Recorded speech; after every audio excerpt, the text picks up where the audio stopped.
Hi, this is Mark Wade at CenterCityCondos.com, Berkshire Hathaway Fox & Roach Realtors.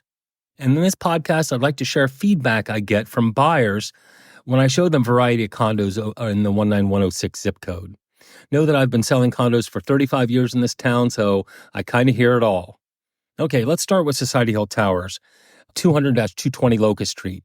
I think the impression most people get when they go in the building is that they're pleasantly surprised about how authentic and real the lobby is to the vintage of the building. The lobbies have never been bastardized. They've been the same. They're immaculate. They're gorgeous. A real testament to the building itself. I think most buyers are surprised about how small the bathrooms are in the towers, that a lot of the units do not have washer dryers.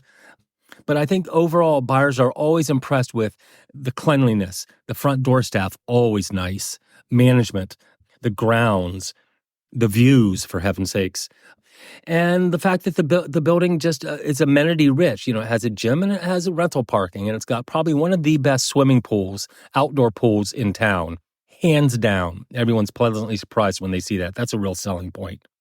Okay, St. James Court, low-rise townhouses located between 5th and 6th, Walnut and Locust. I think there are two layouts. There are upper-level units and there are lower-level units, and I think both units have held up very well in time in terms of their desirability and livability. I think also that most buyers will tell me that the grounds, the courtyard is a real surprise to people. People don't understand that it's built around an interior courtyard. Low fees, low condo fees, because there really are no amenities. Most buyers don't know that they can get parking next door underneath Independence Place.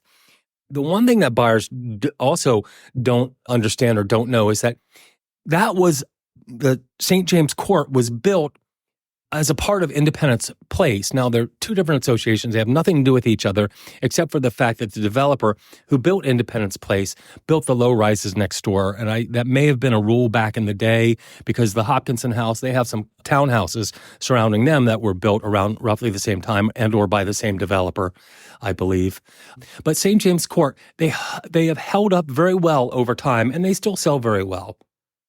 Okay, let's move right along. Let's go to 410 South Front Street.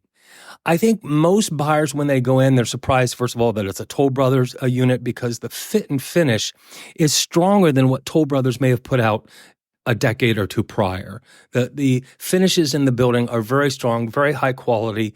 People are always visually dazzled by the hallways. They're beautifully done, put together very well. It's done very nicely. What else do people tend to like about 410 South Front? Garage parking. The cleanliness of the building overall is just phenomenal. Some buyers have been concerned about the noise from the highway for some of the front-facing units.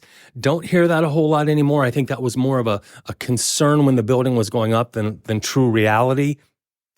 But the building overall gets pretty good marks. I don't hear any negativity, really, when I'm leaving the building and buyers are telling me what they thought of the units, the amenities, the building, the location, all that kind of stuff. So some pretty good marks. 410 South Front. It's the cleanliness. People are always commenting about the cleanliness at 410 South Front. Let's see, what else do we have here? The Hopkinson House. Okay. The Hopkinson House, when I first moved to Philadelphia 38 years ago, a friend of mine, we were walking past and he pointed to the Hop House and said, "Oh, that's one of the best values in Center City." It still is today.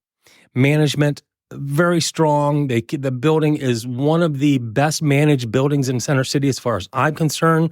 I think people are pleasantly surprised by the views, whether they're north and south. And this is one interesting building where the views of north and south, in some buildings, it's night and day. In this building, it's 50-50. Nobody really says, "Oh, I want to be in a north-facing unit in Hopkins House," or the south-facing unit. South gets good light. North, you're looking at the square. So good feedback I get from buyers in terms of the cleanliness of the building, management of the building. Front door staff is always very nice. And I think that shows, and I think a lot of buyers pick that up when after they visit the building. What else? Yeah, location, management, the values of the building. Most buyers they're always pleasantly surprised. I hear very few negatives about a Hopkinson House. Know that I think buyers are surprised by the wide berth of values in the building. and how that relates to value, meaning one bedroom's in there. There's a wide variety of price ranges for the same unit in Hopkinson House, and it generally has to do with interior condition. There's some original units in the building, and there's some gorgeous brand new fixed up units in the building that come on the market. And as a result, we'll see some very low sale prices and some very high sale prices for the same unit in the building. Not uncommon for buildings that are 50 years old, not uncommon at all.